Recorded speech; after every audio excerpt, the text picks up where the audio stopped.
No importa el color que tengas, serás bienvenido. No importa el color que veas, serás percibido. No importa si ya estuviste mucho tiempo a ciegas, lo que importa es que por fin estás aquí. Porque aquí no hay más fronteras, esta tierra es toda nuestra, eres bienvenido. ¿Cómo están? Muy buenas noches. Bienvenidos a este Hora 23. Ayer estábamos hablando con el ministro de Salud de la infoxicación. Uno entra a ver sus redes sociales y se encuentra con un montón de noticias que evidentemente a veces tienden a alarmarnos, porque a veces en medio puede haber especulación, hasta confirmarse, en fin. Ha llamado la atención hoy día dos cosas. Un caso confirmado en México de coronavirus y un caso confirmado en un animal, en un perrito en Hong Kong. Es decir, que los animales también pueden enfermar con coronavirus. Ahí está. Vamos a ver las 5 noticias destacadas del día. Son contra candidatos de distintos niveles, van desde demandas de inhabilitación de candidatos presidenciales, otras que se dirigen contra candidatos vicepresidenciales, candidatos a senadores, candidatos a diputados. El señor Carlos Mesa ha denunciado al señor Evo Morales, García Linera, Héctor Arce, Carlos Romero, señor Quintana. Se está procediendo a las correspondientes citaciones conforme establece el procedimiento y verán los resultados también del avance del mismo. Estamos netamente abocados en lo nacional, estamos en una alianza, en lo que es Juntos, y dentro de esa alianza ahorita una prioridad es el tema nacional y a eso nos estamos abocando. Y la alcaldesa se está abocando estrechamente, estrictamente a su gestión municipal, como es el mandato de todos los salteños. Saben, en el trópico de Cochabamba casi al 100% de nuestros compañeros son del movimiento al socialismo y no van a tener ningún espacio político en el sector, pero sin embargo si quieren entrar al trópico de Cochabamba, Recalco estarán en todo su derecho de ingresar. Tengo entendido que la Junta Escolar ha hecho las gestiones para que puedan venir a hacer la respectiva fumigación esta tarde. Sí, han habido licencias, ¿no? Por casos de dengue, no en gran cantidad, pero sí han habido niños y bueno, algunos tampoco no se reportan porque han sido en los feriados de carnaval. Bueno, ya sabe, ya ha sido confirmado el caso sospechoso que teníamos en La Paz como negativo, no tiene coronavirus. Tenemos más información.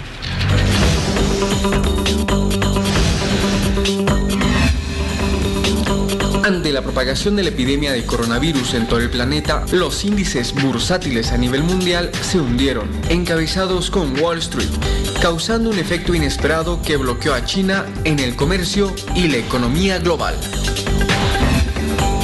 Rusia, tomando todas las medidas necesarias para garantizar la seguridad de la República Turca, donde sus militares fueron atacados por terroristas sirios, amenazaron con represalias y además de abrir sus fronteras a miles de refugiados que se dirigen a la Unión Europea. 2020 CD3.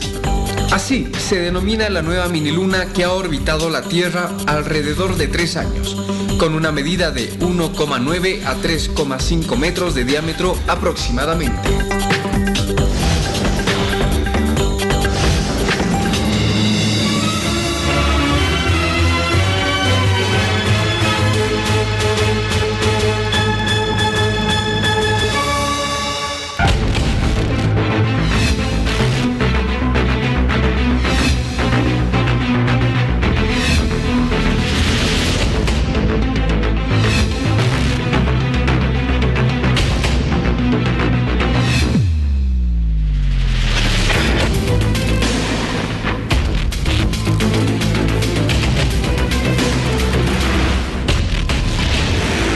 Hace un poco más de 24 horas ha salido publicado en un periódico de Estados Unidos, el Washington Post, un informe detallado de 2 estudiosos que tienen que ver con este tema de ver la integridad electoral.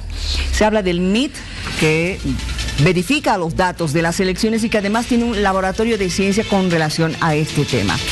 ¿Qué dice ahí? Desbarata una vez más el informe de la OEA, porque no es la primera vez que lo están haciendo. Desbarata el informe de la OEA y a la par dice de que sí, aquí da a entender de que no ha habido evidencia estadística de fraude. Veamos esta nota, por favor.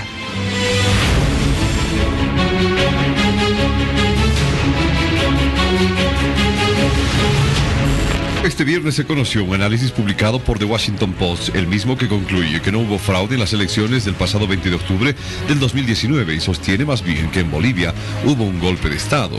Bolivia calificó sus elecciones de octubre como fraudulentas. Nuestra investigación no encontró ninguna razón para sospechar fraude, afirman en el encabezado de la investigación los autores John Curriel y Jack Williams, investigadores en temas internacionales electorales. En el criterio de los políticos en el país, por ejemplo, Sergio Choque, presidente de la Cámara de Diputados y militante del Movimiento al Socialismo, afirmó que esa investigación le da la razón al MAS y afirma que nunca hubo fraude en el país. Confirma nuestra tesis que siempre hemos manifestado, ¿no? No ha habido fraude en nuestro país. Sin embargo, es la ONU que tiene que pronunciarse ya oficialmente respecto a este tema. Pero la oposición al Movimiento al Socialismo asegura que pueden publicarse varias hipótesis, pero que la realidad es que en Bolivia sí se vivió el fraude y este fue comprobado por los mismos bolivianos y no se escribió la historia desde afuera. Bueno, yo creo que ahora este tipo de versiones el Movimiento al Socialismo va a querer hacerlo validar. Antes, cuando este tipo de medios de comunicación eran extremadamente del imperio y demás, lo querían esos periódicos o opinen a los bolivianos que sabemos todo lo que ha pasado en nuestro país, nos interesa en lo absoluto. Aquí ha habido fraude comprobado, tenemos a gente que está oculta, tenemos a gente que está prófuga y esa gente en su momento seguramente va a tener que rendir cuentas al Estado. Recordemos que la Organización de Estados Americanos dijo en un informe que es improbable estadísticamente que el entonces presidente de Bolivia, Evo Morales, haya ganado las elecciones presidenciales en la primera vuelta realizada el pasado 20 de octubre. Para demostrar que no hubo fraude, los autores del texto afirman que realizaron 1000 simulaciones para ver si se podía presidir la diferencia entre el voto de Morales y el recuento del candidato en segundo lugar, utilizando solo los votos verificados antes de que se detuviera el TREP. Estamos para conversar de este tema con don Rolando Villena, que es representante del CONADE. ¿Cómo está? Otra vez vuelve esta sombra de que no ha habido fraude, que posiblemente sí hubo un golpe de Estado. Don Rolando, ¿qué opina usted de este informe que ha salido en el Washington Post? Bueno, da mucho que desear, porque no se ubica en el contexto de los hechos acaecidos en octubre y parte de hipótesis que ellos en realidad, al no hacer un trabajo serio de investigación, parten de presunciones, pero que no lo dicen, no usan ese término, porque adolece de muchas fallas. Para empezar, uno puede señalar cómo es posible que con 1000 simulaciones, y solamente las 1000 simulaciones orientadas a la diferencia del voto antes de que se ordene que el TREP deje de funcionar. Entonces estamos solamente hablando de un solo hecho que podría mostrarnos como evidencia y se está obviando, a nuestro juicio, deliberadamente la anulación, por ejemplo, de muchos votos. El otro tema que es muy fundamental es el tema de las actas fraudulentas. Una cantidad apreciable de actas, ¿no es cierto?, que es con el mismo color que se ha utilizado, la misma letra, y los que firman los documentos de las actas son personas que no existen. A eso también se suma acciones de dolo, porque evidentemente se ha podido constatar que han sufragado incluso gente que ha muerto o que no vive en el país, que hace muchísimos años que están fuera del país. De manera tal que llegar a una conclusión solamente tomando en cuenta la diferencia del voto, que en la primera vuelta para ellos sería a favor de Evo Morales, cuando era exactamente lo contrario, Miriam. Lo contrario era que, evidentemente, ¿por qué se dio la orden para que el TREP deje de funcionar? Porque la diferencia entre Carlos Mesa, de Comunidad Ciudadana, y la de Evo Morales, del MAS, era poco más del 7%. Sí, era más. Entonces, no se puede revertir un hecho de esos y distorsionarlo para dar apariencia de que se estaría cometiendo, de hecho, algo irregular, para decir lo y ellos dicen que esas discontinuaciones o discontinuidades que se ha dado justamente en el TREP sí pueden ser una evidencia de manipulación, pero a la vez dicen con base solo en evidencia de las estadísticas, no han encontrado las anomalías de las que ha acusado la OEA en su informe. No, evidentemente no han encontrado, porque no tenían dentro de su universo las otras herramientas que eran necesarias para que tengan ellos la objetividad del caso y hagan afirmaciones que evidentemente estén basadas en los hechos y en documentos. Entonces, esto da muchísimo que desear, y que no hace otra cosa que confirmar cómo el gobierno del MAS, a la cabeza de Evo Morales, ha cometido dos cosas que están en la misma línea. Primero, el 21F del 2016, siendo que ellos habían ordenado, Evo Morales ordenó que se haga un referéndum para saber cuán importante estaba el alto grado de popularidad, y el resultado es el 51.3%, ¿verdad? Y el sí es menos, casi como 2 o 3 puntos de diferencia. Entonces, siendo que ese hecho, cuando ellos habían dicho que incluso el resultado va a ser vinculante, cuando se enteraron del resultado, más que un balde de agua fría, era desconocer el hecho. Ellos no admitieron, eso hay que recalcarlo, no admitieron que habían perdido.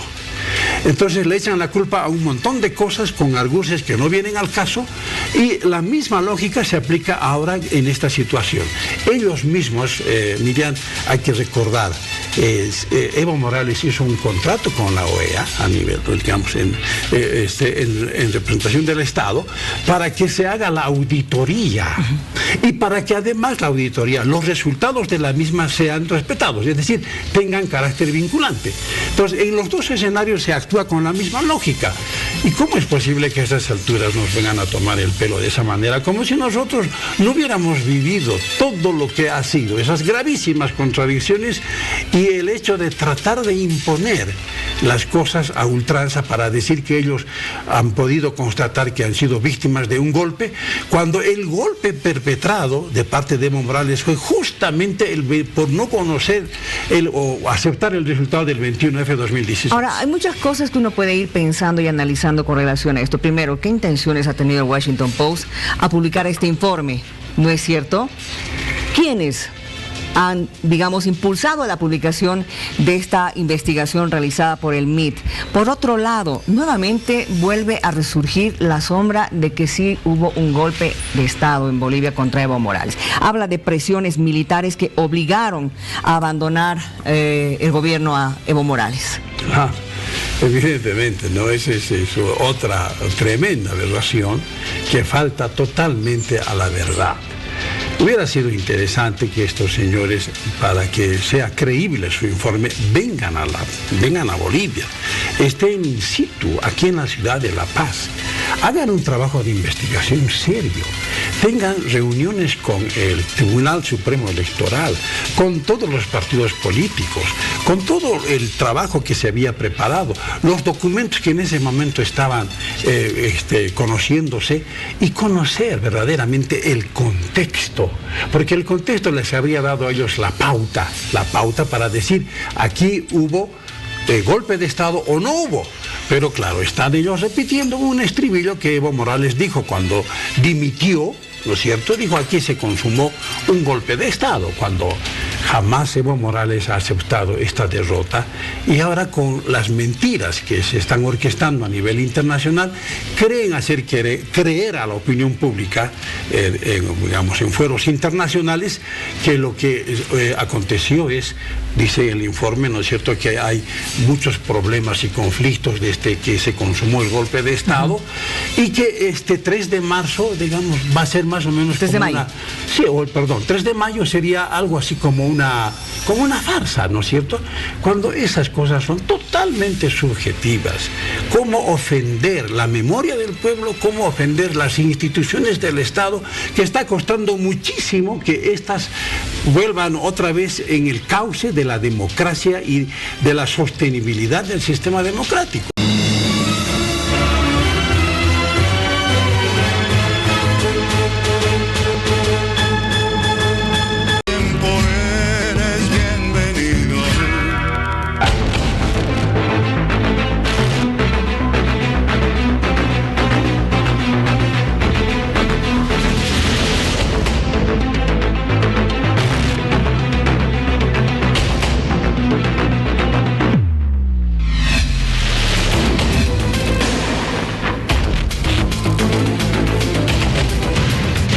Presentarles, vamos a conocer al doctor Elmer Huerta, que es una personalidad dentro del estudio de la salud pública. Él se encuentra en este momento en Washington, D.C., en los Estados Unidos. Gracias, ante todo, doctor, por conversar con nosotros, por darnos este tiempito para que podamos hablar un poco más, ya en detalle, después de todo lo que usted conoce y está viendo respecto al coronavirus. Buenas noches.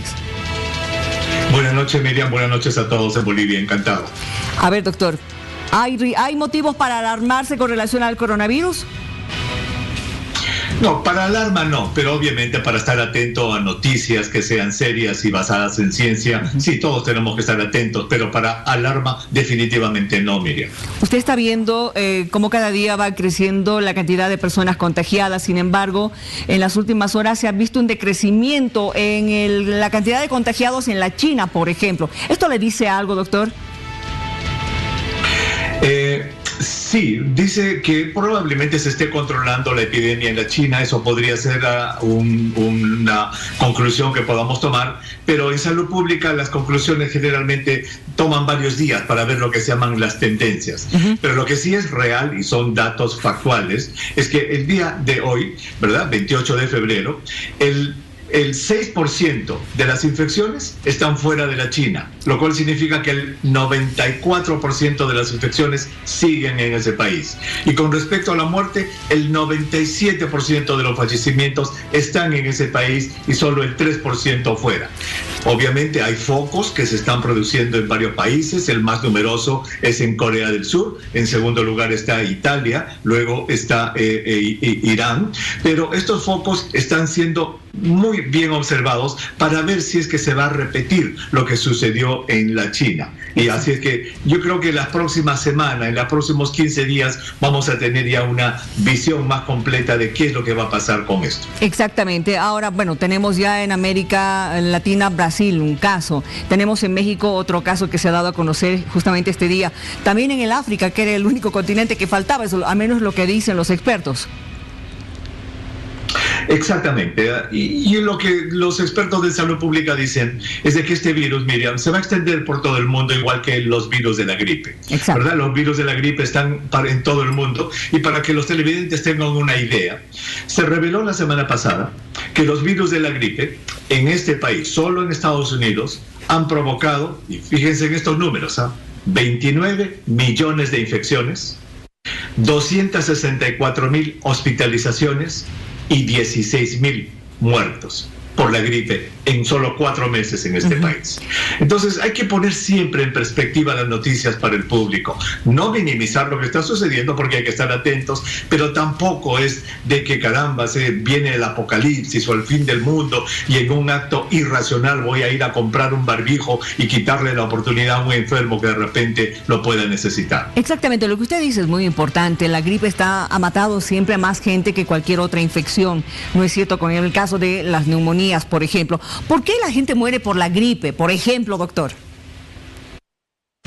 Las enfermedades virales causadas por virus que causan infecciones respiratorias, allí está la gripe, allí está estos coronavirus, lo que hacen es disminuir la resistencia de los pulmones.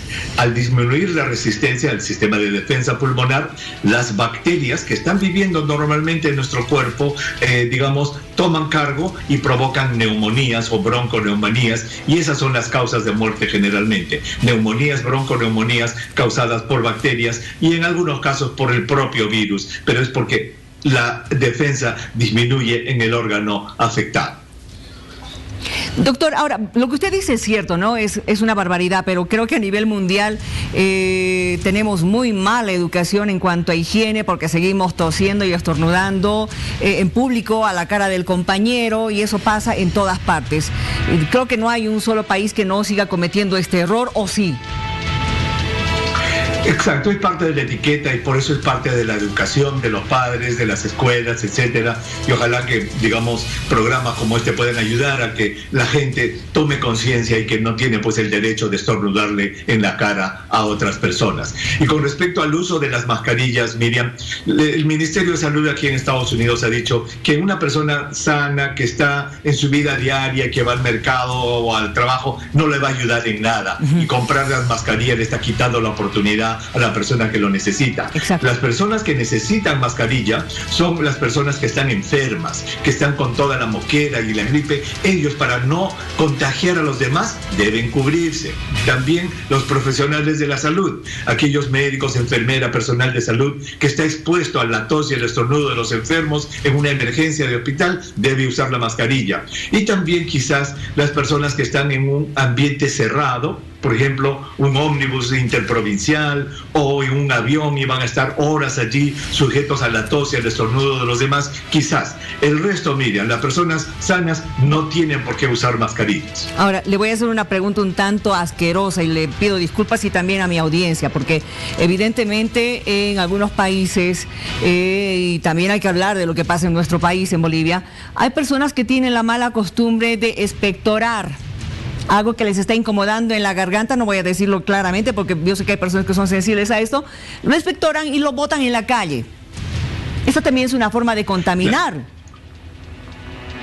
Obviamente, todavía son rezagos que quedan del siglo antepasado, que todavía lamentablemente persisten. Eso es como el orinar en la calle o el defecar en la calle, en verdad, sin ir muy lejos. Por ejemplo, el presidente de la India, el primer ministro, en el 2014, cuando tomó posesión del cargo, Miriam, él dijo: voy a hacer que mi país, la India, se elimine esto de defecar en la calle. Y él dijo que 480 millones de indios defecan en la calle. Fíjate, esa, entre comillas, tradición que la traían de tantos años, este señor, el primer ministro, el señor Modi, la está cambiando, ha construido 160 millones de letrinas y está cambiando poco a poco la sociedad. O sea, lo que mencionas del escupir en la calle, orinar en la calle, etcétera, son cosas que todavía nos quedan y como sociedad tenemos que corregir.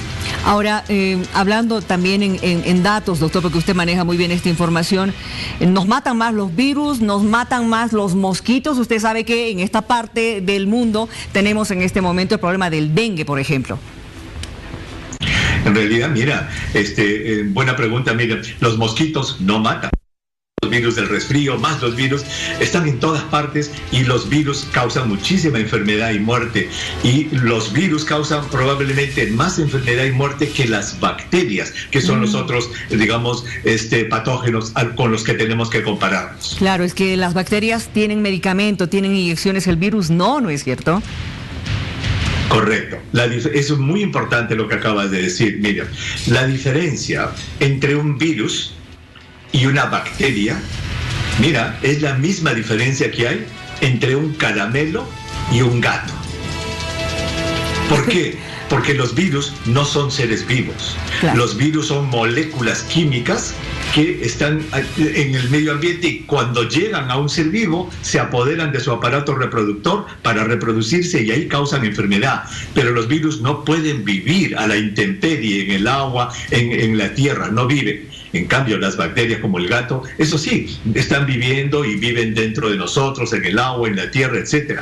Un caramelo que tú tengas, por ejemplo, encima de tu escritorio, tú lo miras, el caramelito parece una piedrita.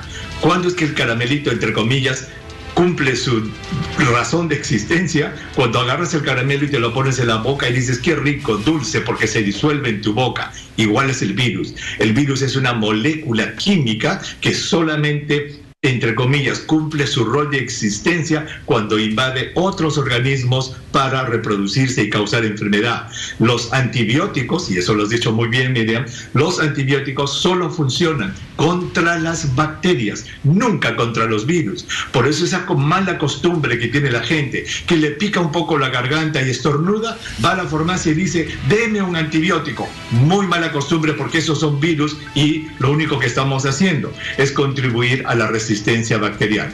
Este es un dato también importantísimo, porque hay personas que evidentemente evitan llegar hasta el médico por mayor premura o lo que sea y directamente a comprar un antibiótico en la farmacia. Ahora bien, usted, entre las primeras medidas que nos da para evitar justamente el propagar, digamos, una infección, una gripe, un contagio, es evitar salir de la casa, quedarse en la casa, descansar hasta que pase el impacto del virus. Claro, exactamente, pero eso obviamente va a depender de los ministerios de trabajo, de los gerentes, de los dueños de las oficinas que miren esto como un elemento que va a impedir que la producción de su entidad, de su fábrica o de su empresa disminuya, porque claro, si cae uno y ese uno, ¿verdad?, tiene miedo de faltar porque le van a descontar el día y va enfermo y empieza a estornudar, va a contagiar a 2, 3, 4 más y resulta que la empresa va a tener mayor ausentismo que el uno que se hubiera quedado en su casa. Por eso que todo esto se llama política pública y ojalá que esto, motive a que los dueños de empresas, los ministerios de trabajo legislen al respecto y hagan eso. Y otro asunto es importante, Miriam, en muchos países de América Latina, hay un problema muy serio y es la salubridad general. ¿La salubridad general en qué consiste? En que, mira, decimos, lávense las manos, pero hay muchos lugares en los cuales, por ejemplo, no hay agua en los hospitales, no hay agua en las clínicas, sí, no hay agua en las escuelas. Entonces, ¿cómo se va a lavar la gente? ¿Con qué agua, Miriam? Le agradezco mucho, doctor Huerta, por haber conversado con nosotros de este tema. No es para que se alarme la gente, pero realmente, ¿cómo nos falta, no, esto de temas de salubridad, de cuidarnos, de tener políticas públicas de salud que eviten, por ejemplo, que personas que están enfermas con un resfrío común, que unos días paren, descansen en su casa para no contaminar al resto? Realmente tenemos mucho que aprender. Y no le digo solamente por nuestro país, a nivel mundial pasa lo mismo. Esto del coronavirus quizás se podría evitar que se propague más, pero es que hay que realmente mantener pues estas medidas de higiene. Mucho lavado de manos, para cualquier cosa, no solamente para contaminarse de una gripe, hasta para evitar meterse alguna bacteria o un virus al estómago, por ejemplo. Gracias por haber conversado con nosotros, doctor. Ha sido un gusto. Buenas noches.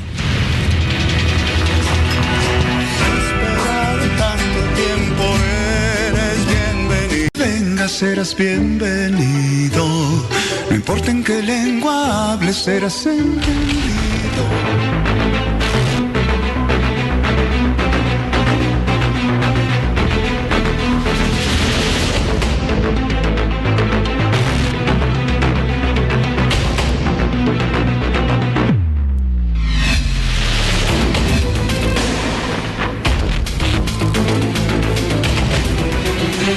De 2017 se produjo un atraco a la joyería Eurocronos en Santa Cruz.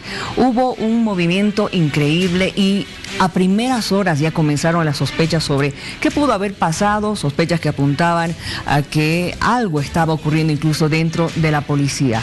Ha habido un desenlace fatal, varios muertos, entre ellos el de la gerente comercial Ana Lorena, de la que vamos a hablar enseguida porque estamos ya en contacto con el doctor Jorge Santiesteban. Permítame antes, doctor, antes de saludarlo, ver esta nota de contexto porque ha habido sentencia en las últimas horas.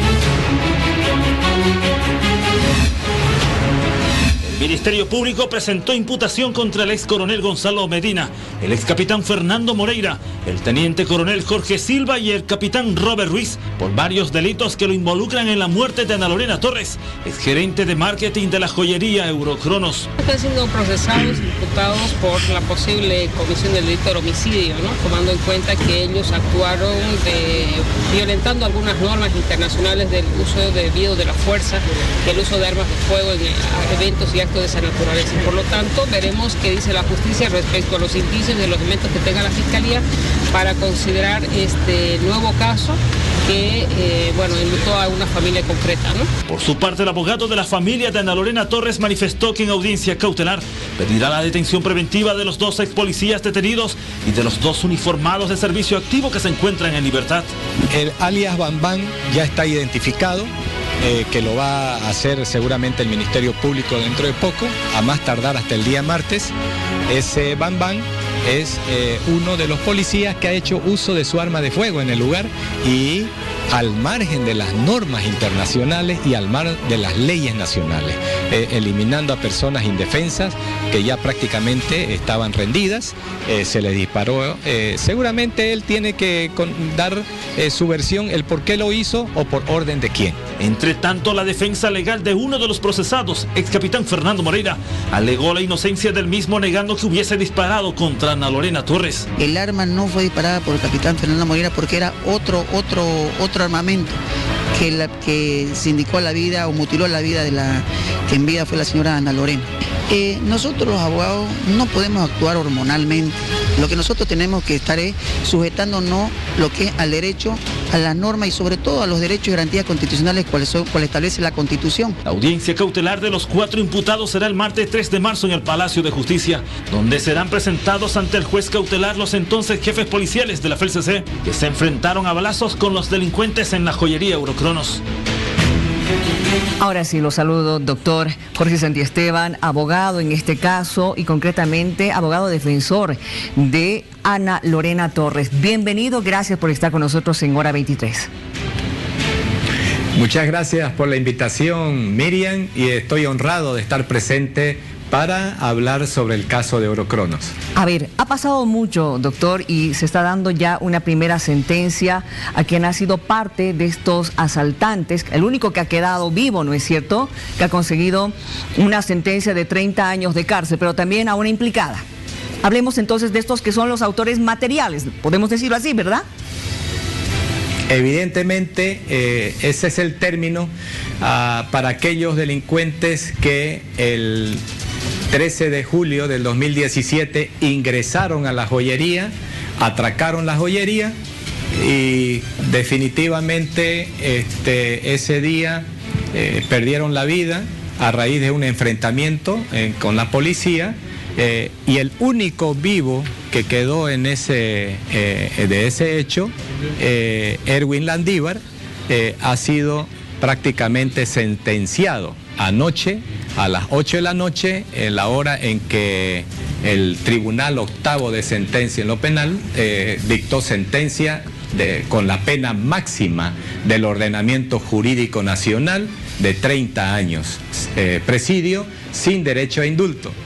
Por otra parte, la señora Sandra Guzmán fue sentenciada con 5 años de prisión por el delito de robo agravado en el grado de complicidad.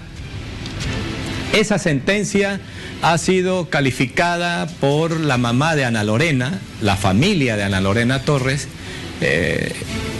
como una sentencia correcta. Están conformes, pero tampoco están felices ni tristes, pues esta es una situación que para ellos es permanentemente de tristeza, pero están conformes con el fallo judicial. Bueno, son 30 años entonces sin derecho a indulto para Landívar, 5 años para Sandra Guzmán. Esta es una primera parte, evidentemente, pero todavía queda la otra parte que va a ser mucho más complicada, ver quiénes han sido los autores intelectuales en todo esto. Y en medio, doctor, antes de que hablemos de ese proceso que va a comenzar la próxima semana, usted se acuerda lo que pasó justamente ese 13 de julio de 2017, en los medios de comunicación hemos tratado de ver también qué había pasado, porque algo estaba raro ese día en el momento en el que se produjo este atraco. Evidentemente, Miriam, había algo raro, porque no puede ser posible, y llama mucho la atención, de que los policías, algunos policías, llegaron antes que algunos delincuentes al lugar de los hechos. El primer elemento importante que hay que evaluarlo. El segundo elemento es que algunos policías fueron a inspeccionar toda el área de Eurocronos supuestamente revisando las cámaras de seguridad, pero no informaron ni a los propietarios de Eurocrono ni a sus superiores. Entonces, ¿a qué fueron? El mismo guardia de seguridad de Eurocronos, que pertenece orgánicamente a la policía, tampoco lo informó, porque supuestamente era un hecho rutinario, pero no era rutinario. No todos los días hacen ese tipo de ronda y ese tipo de inspecciones. El otro elemento importante, Miriam, es de que ¿por qué y cuál era la razón de que el ex ministro de gobierno, Carlos Romero, junto a Gonzalo Medina, a quien apadrinaba permanentemente, ¿por qué se empeñaban tanto en tergiversar la verdad? ¿Por qué se empeñaban tanto en obstaculizar la investigación? ¿Y cómo lo hacían? Amedrentando a los abogados, en este caso a mi persona, yo era uno de ellos. He sido insultado públicamente en varias ocasiones por Gonzalo Medina. Han sido amedrentados y perseguidos los testigos, inclusive fiscales. Entonces, cometiendo una serie de delitos al ordenamiento legal, pero nunca prosperaba la investigación porque todo era obstaculización. Cuando nosotros hacíamos un requerimiento al Ministerio Público, el Ministerio Público lo hacía, lo derivaba a las autoridades pertinentes como policía, comando policial, comando de la FELCC, nunca contestaban los requerimientos. Y por otro lado, Miriam, también el hecho está en que cuando se los convocaba a declarar, iban a declarar otras personas que no tenían nada que ver en el atraco o en el operativo en sí. Personas que estaban de vacaciones, personas que estaban haciendo uso de su permiso diario, de manera de que se hacían la burla de las investigaciones. Y por último, el ministro indica, en lugar de pedir cabezas, yo las voy a pedir las cabezas de los policías para condecorarlos. Y los felicitó, ¿no? Y condecoraron a narcotraficantes también. Y no contentos, conformes con eso, después del asalto de Eurocrono, del operativo Eurocrono, los ratificaron en su destino en el mismo lugar a los mismos policías que habían incurrido en ciertos delitos. Doctor. Ahí primó en ese operativo, Miriam, primó antes que proteger el bien jurídico, que es la vida, el bien jurídico más alto, que es la vida, fueron a eliminar a los atracadores, sin importarle la vida de las personas inocentes, en este caso los rehenes, y también a abrir fuego a discreción, sin control y sin un mando único. Ahora, ¿cuál es la característica de la organización o la estructura de una unidad policial o una fuerza policial? De la cadena de mando, un mando vertical. Cuando no está el 1, está el 2, está el 3 y así sucesivamente. En este caso se lavaron las manos, indica que cuando hay una acción de esta naturaleza, un atraco como Eurocrono, todo el mundo acude y hace lo que puede. Eso es lo que dijeron.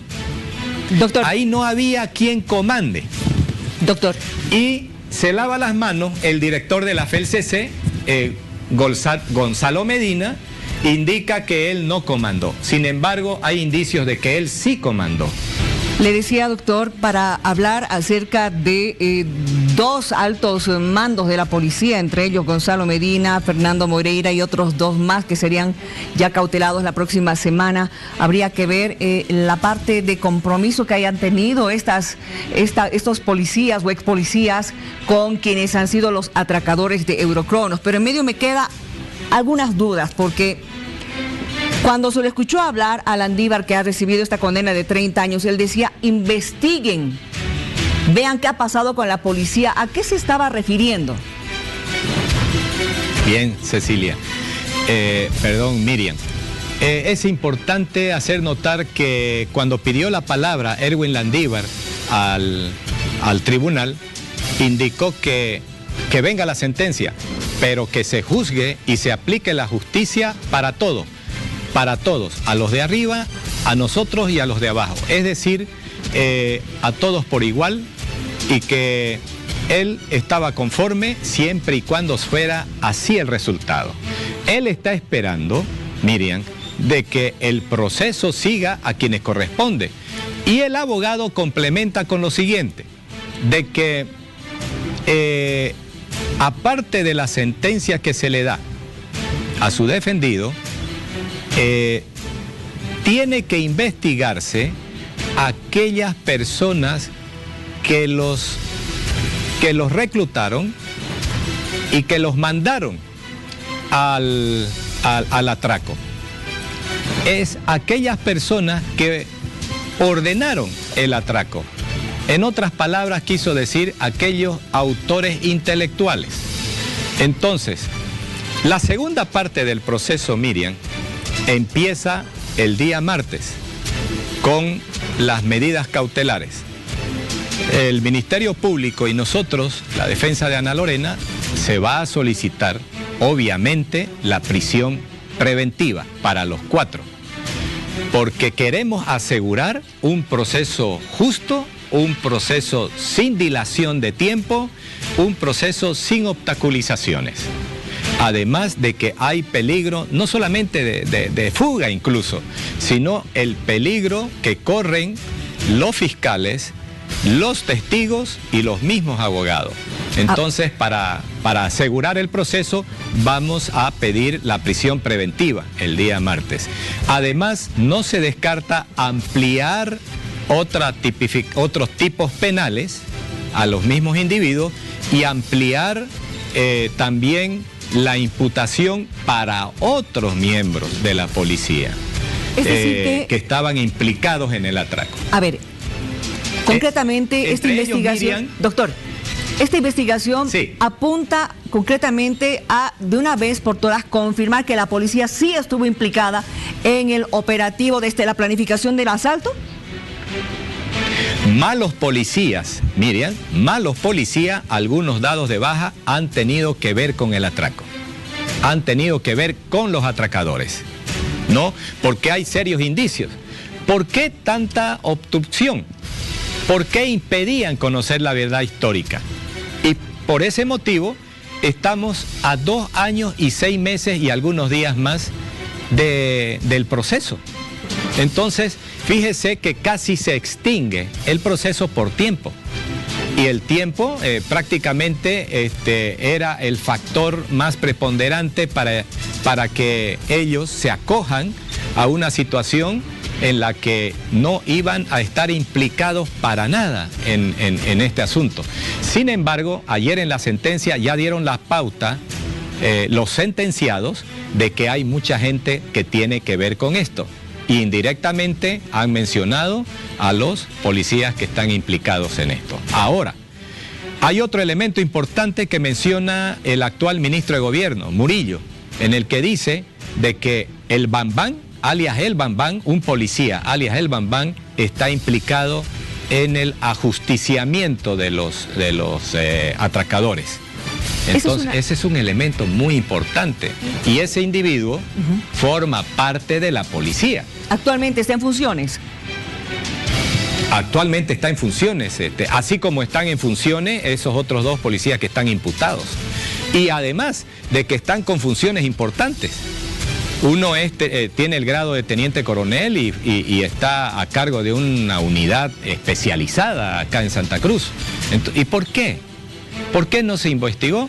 Porque ponían obstáculos, porque no les convenía que se conozca la verdad histórica de los hechos. ¿Y por qué? Porque están implicados. Pero aquí hay una situación importante, Miriam, que el inicio de las investigaciones va a dar la pauta en qué grado ellos han participado y son parte del tipo penal al que se le van a atribuir ciertos delitos. Hay varias cosas que todavía quedan flotando. Vuelvo a las declaraciones que ha realizado en su momento Landívar, el que ha sido sentenciado a los 30 años, dando a entender de que habrían sido quizás traicionados por la misma policía cuando ellos habían solicitado en medio del operativo ayuda para que les den un vehículo para escapar y que la policía decidió no hacerles caso. Evidentemente ellos llaman por teléfono, vía celular, y se conectan. con esa autoridad. Dentro de poco van a salir los resultados. Recién en este año, a principios de este año, se hicieron los requerimientos de la triangulación, es decir, de la llamada telefónica que hicieron los atracadores al exterior con esa persona X. Nunca se había investigado esa triangulación, a quién llamaron, qué hablaron y bueno, la decisión que tomaron. Recién se hizo el requerimiento fiscal a principios de este año y los resultados ya los tiene la Fiscalía seguramente, pero que se va a dar a conocer dentro de poco, y es por eso que a raíz de esa triangulación es que se van a hacer los requerimientos para el apersonamiento o citaciones de otras personas más a las declaraciones y ser tomados en cuenta como testigos o como en calidad de imputados. Entonces, este caso va a ir esclareciéndose a grandes pasos, así como va la voluntad de la justicia y la buena voluntad política que hay para esclarecer el hecho definitivamente. Además, por el bien de la honorabilidad de una institución de importancia como la policía, para que no se ponga en duda en este caso su honorabilidad, también de los integrantes de los policías buenos que hay en la policía, y no mezclarlos con aquellos malos policías que actúan al margen de la ley. Ahora, queda todavía en suspenso el saber quién es este oficial de la policía, alias Bam Bam, ¿no es cierto? Por una parte, queda también en suspenso saber concretamente, con nombre y apellido, quién le disparó directamente a Ana Lorena Torres, porque no se ha sabido todavía. Exactamente. En realidad, esto es cuestión de procedimiento ya, Miriam, porque ya los indicios dan con ciertos detalles para conocer la identidad de ambos. Pero hay que hacer con los procedimientos correspondientes dentro del marco de las investigaciones para formalizar correctamente y sean aceptadas las pruebas con el respaldo legal correspondiente a través del Ministerio Público. Hay que dejar que el Ministerio Público continúe haciendo su trabajo, pero nosotros tenemos los indicios de las personas, pero es preferible que formalmente lo haga el Ministerio Público. Y eso lo va a hacer el Ministerio Público a menos que el victimario de Ana Lorena se presente antes de que sea convocado esa persona responsable. Entonces sí hay algún detalle por ahí que no voy a forzar en esta investigación, en esta entrevista. Pero cuando usted me dijo de que hay que cuidar mucho el tema de los testigos, los fiscales que van a estar a cargo ya de este proceso que va a comenzar el próximo martes, ¿qué me puede decir del fiscal José Parra, que en algún momento también lo han acusado, ha sido investigado por incumplimiento de deberes y uso indebido de influencia por haber pasado información justamente a Gonzalo Medina? El exfiscal o el fiscal Parra actualmente goza de medidas sustitutivas por asuntos de enfermedad y ha cumplido con todos los requisitos y formalidades para mantenerse en libertad y afrontar el proceso que tiene en su contra. Entonces él se encuentra desempeñando sus funciones en un área rural. Prácticamente él se presenta cuando es requerido y no hay el peligro de fuga ni obstaculización por el momento. Por habernos dado todos estos detalles, la verdad es que el país va a estar pendiente de este segundo proceso ya para descubrir a los autores intelectuales que hubo detrás de todo esto, qué pasó realmente, porque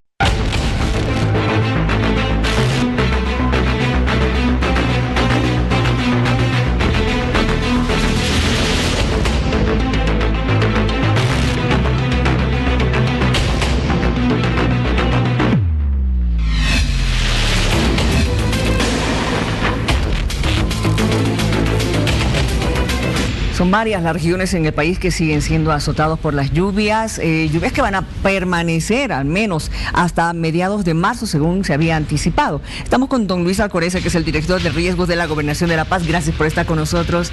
Bienvenido a Hora 23. Queremos saber el trabajo que están realizando. Cuénteme cuál es la situación en los diferentes municipios de La Paz. Bueno, gracias Miriam, gracias por darme la oportunidad, ¿no? Sí, nosotros como gobernación ya desde el 13 de diciembre ya estamos trabajando y ya se ha declarado el 13 de diciembre mediante un decreto departamental el departamento en emergencia. Sí. Eso quiere decir que, bueno, se pueden mover recursos de otras instancias dentro de la gobernación y se hace contratación de bienes y servicios de forma directa, ¿no? No se siguen los procesos demasiado largos. Entonces, a partir de eso, bueno, ha empezado ya la época de lluvias, siempre está caracterizada desde noviembre hasta marzo. El primer evento que hemos tenido, lamentablemente, con 3 fallecidos así en Sorata, ¿no? Sí. El desborde del río Chayasuyo, que, bueno, yo fui al río y me decían que más de 30 años nunca había ocurrido eso, ¿no? Pasó por encima del puente y del puente al fondo del río eran más de 20 metros, ¿no? Entonces, para que uno se imagine cómo ha venido el agua, ¿no? Entonces, son situaciones que suceden y lamentablemente, bueno, eso también es algo del municipio que no, si ellos manejan el tema del territorio, no deberían dejar acampar en esos lugares muy cercanos a ríos y peor en época de lluvias, ¿no? Ese tipo de situaciones no las prevemos nunca. Sí. Así como construyen en la ribera de los ríos, siguen construyendo asentamientos ilegales, pasa lo mismo con los campamentos, ¿no es cierto? Sí, es verdad, ¿no? Ahora recién después del evento dice que ya han puesto letreros de que no pueden acampar. No se puede acampar en cercanías del río, ¿no? Bueno, pues, lamentablemente el evento ha sucedido, ha servido para que, bueno, se tomen las medidas necesarias, ¿no? Lamentablemente a veces aprendemos con malas lecciones, ¿no? Con lecciones que causan mucho dolor. Ese ha sido uno de los primeros lugares. Después han venido otras afectaciones a otros sectores en el departamento de La Paz. Sí. ¿Cuáles han sido los más graves? Bueno, de los más graves, yo diría los temas de pérdidas de vidas humanas, ¿no? Lo que ha sucedido en Achocalla, ¿no? La mazamorra que ha entrado a 3 zonas, que ha sido con lamentable pérdida de vidas humanas. Lo más grave, los temas productivos y de infraestructura se pueden recuperar, ¿no? Podemos reconstruir nuestro camino, nuestro puente. Como el de Apolo Charazani, por ejemplo. Sí, se puede recuperar, pero en los temas de pérdida de vida humana no se pueden, ¿no? Exacto. Lo que sucede en Sorata, en Achocalla, después tengo un tema de dos personas arrastradas por el río en Santiago de Machaca, entonces el total se tiene ya 8 personas fallecidas, ¿no? Entonces esos temas ya no se puede hacer ya nada, ¿no? ¿Ustedes en este momento qué tipo de emergencia están atendiendo directamente? Nosotros, como dice la ley 602 de gestión de riesgos, es la segunda instancia en intervenir. La primera siempre es el municipio. El municipio, ¿no? El municipio es la entidad que conoce mejor el territorio y la que canaliza todas las demandas de la población. Entonces, cuando el municipio se ve superado técnica o económicamente, se declara en desastre, ¿no? Eso quiere decir que ya ha sido superado y al declararse mediante una resolución municipal, acude a la gobernación o en su caso a Defensa Civil.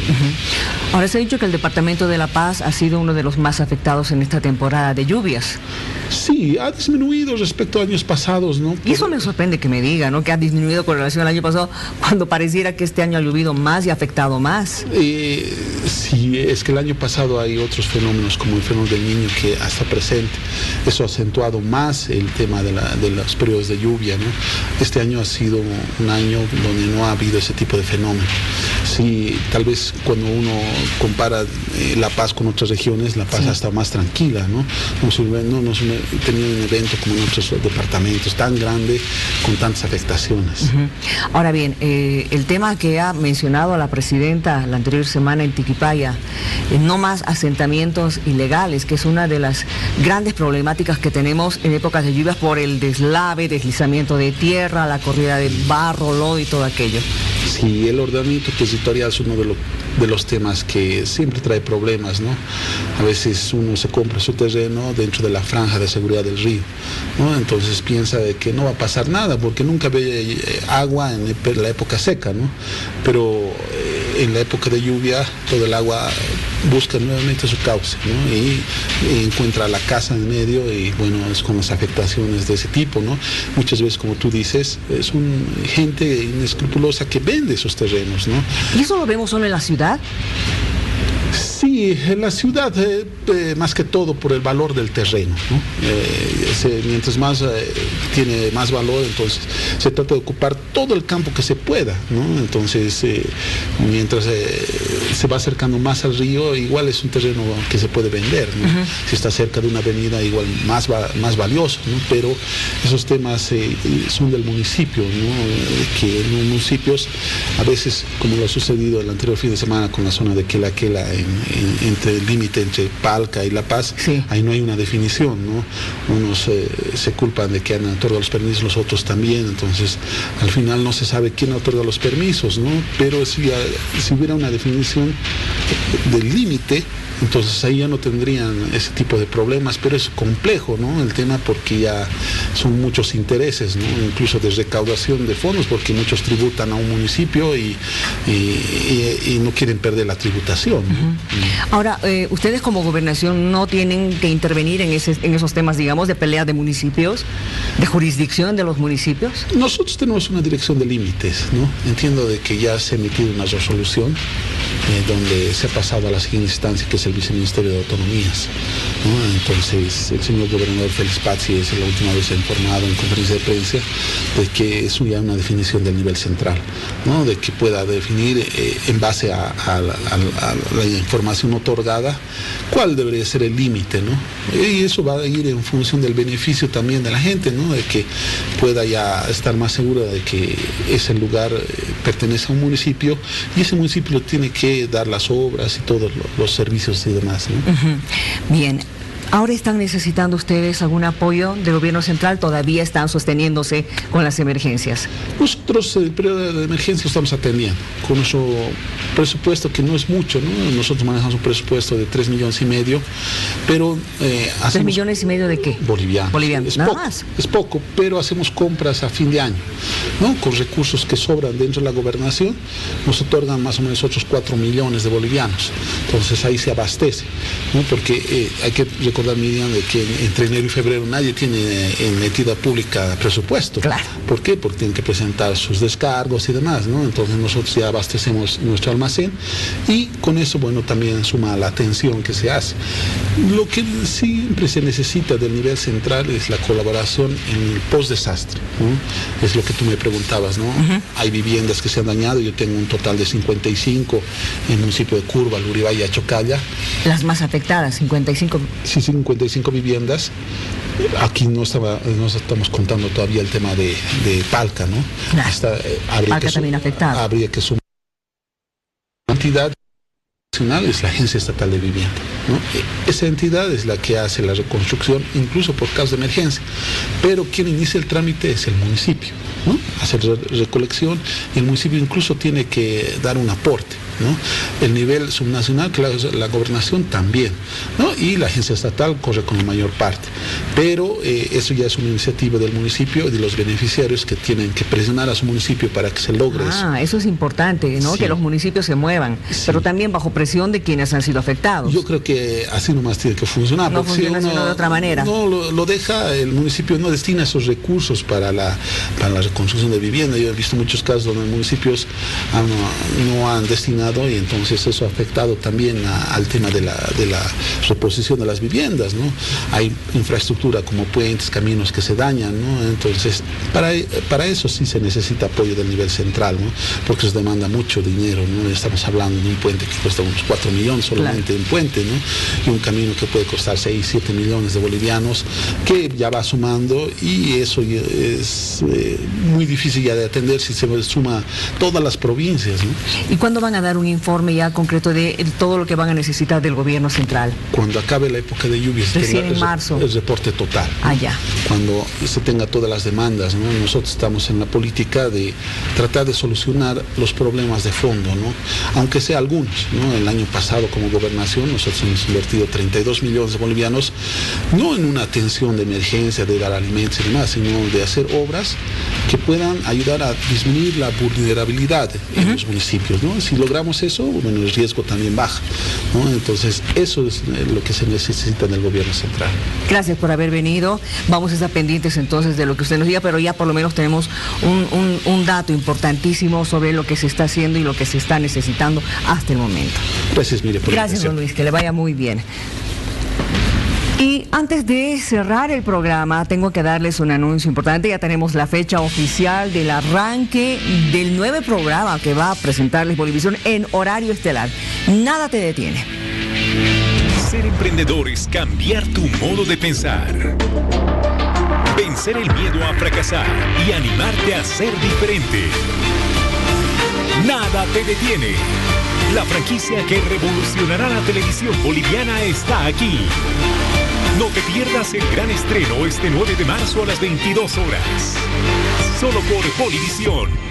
No rendirse es un talento.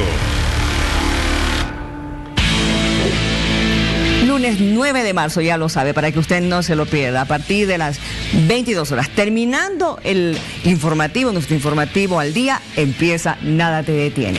Gracias por haber estado con nosotros, deseamos que tenga un buen fin de semana, a reponer fuerzas para volver el lunes con más ganas. Buenas noches. No importa el color que tengas, serás bienvenido. No importa el color que veas, serás percibido. No importa si ya estuviste mucho tiempo a ciegas. Lo que importa es que por fin estás aquí. Porque aquí no hay más fronteras. Esta tierra es toda nuestra.